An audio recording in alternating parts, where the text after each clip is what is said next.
The Lord be with you. Hello everyone, it's good to see you again today. Last week we heard about how Moses was called by God, and this week we hear about how he leads the Israelites out of Egypt, out of captivity, and into freedom. God sent Moses to speak to Pharaoh and ask him to let the Israelites leave, but Pharaoh didn't want to let them go. God told Moses to warn Pharaoh that if he didn't let his people leave Egypt, that there would be plagues on the people of Egypt. Plagues of frogs and flies and boils and hail and locusts, 10 plagues in all. Eventually, after seeing the extent of God's power, Pharaoh does let the Egyptians leave. But like many of us, Pharaoh quickly forgets God's authority and decides to send his soldiers to recapture the Israelites. Scared and afraid by the Egyptian soldiers chasing them, the Israelites are led by God in a pillar of cloud by day and a pillar of fire by night. They're led directly to the edge of the Red Sea. Full of doubt and feeling trapped by the Egyptian soldiers pursuing them, the Israelites cried out to God in terror, with a sense that they had been lost, having escaped Egypt.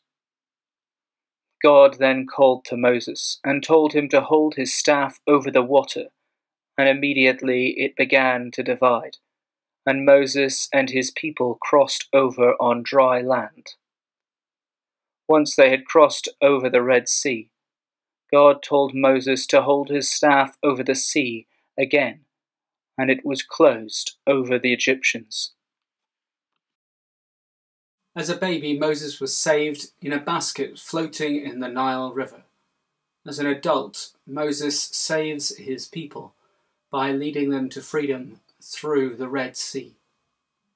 As the water is blessed at a baptism service, the story of Moses leading the Israelites out of captivity in Egypt through the Red Sea is remembered. For Christians, we believe that by passing through the water of baptism and becoming members of Jesus' church, we are freed from the captivity of sin. That doesn't mean that Christians don't ever do anything wrong or aren't tempted to sin.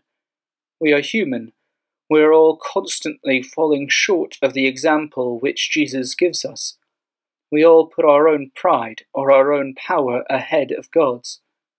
But we are called to recognize those moments and turn again towards God's commands to us, to love God and love our neighbours.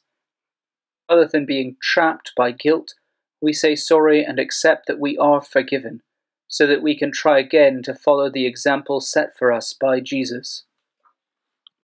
So let us pray. Heavenly Father, help us to keep ourselves focused always on you, to recognize the times when we make mistakes, to ask for forgiveness, to make amends, and to find a new way of living in your image. We say the prayer that Jesus taught us. Our Father, who art in heaven, hallowed be thy name. Thy kingdom come, thy will be done, on earth as it is in heaven.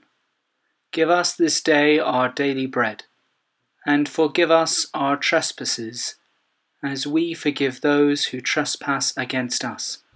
And lead us not into temptation, but deliver us from evil.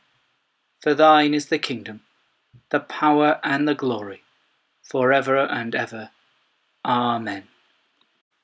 We are all saints, and we aspire to learn with faith, faith that enables us to recognize everyone as loved by God.